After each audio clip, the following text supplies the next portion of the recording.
वंदे मातरम।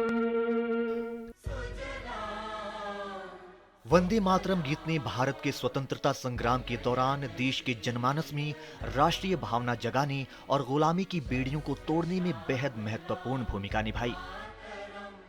ये गीत आजादी की लड़ाई में करोड़ों भारतीयों के लिए प्रेरणा का स्रोत था। इसी कारण इसे स्वतंत्र भारत के राष्ट्रीय प्रतीकों में शामिल करने का निर्णय लिया गया।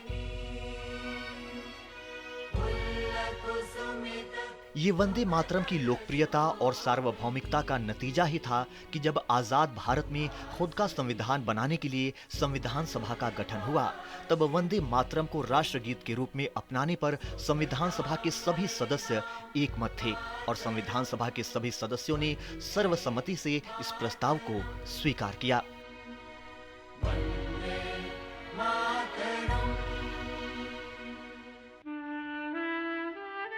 24 जनवरी सन 1950 को जब संविधान को अपनाने की घोषणा की जा रही थी, उस समय स्वतंत्र भारत के प्रथम राष्ट्रपति और संविधान सभा के अध्यक्ष डॉक्टर राजेंद्र प्रसाद ने वंदे मातरम को राष्ट्रगीत की दर्जा देने की घोषणा की।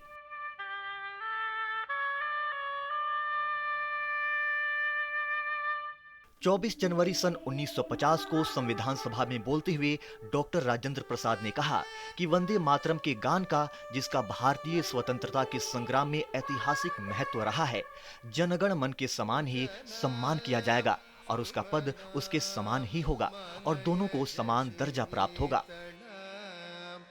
इसके बाद संविधान सभा के सदस्य लक्ष्मीकांत मैत्र ने अन्य सदस्यों के साथ संविधान सभा में वंदे मातरम गाया। इस दौरान संविधान सभा के सभी सदस्य खड़े रहे।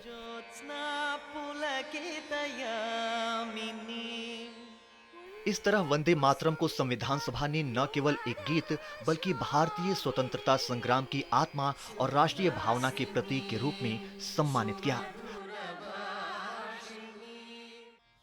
आजादी के बाद से ही वंदे मातरम को आधिकारिक समारोहों, सार्वजनिक आयोजनों और शैक्षणिक संस्थानों में विशेष सम्मान के साथ स्थान दिया जाता रहा है। और ये गीत देशभक्ति, एकता और राष्ट्र सेवा के आदर्शों का प्रतीक बना हुआ है।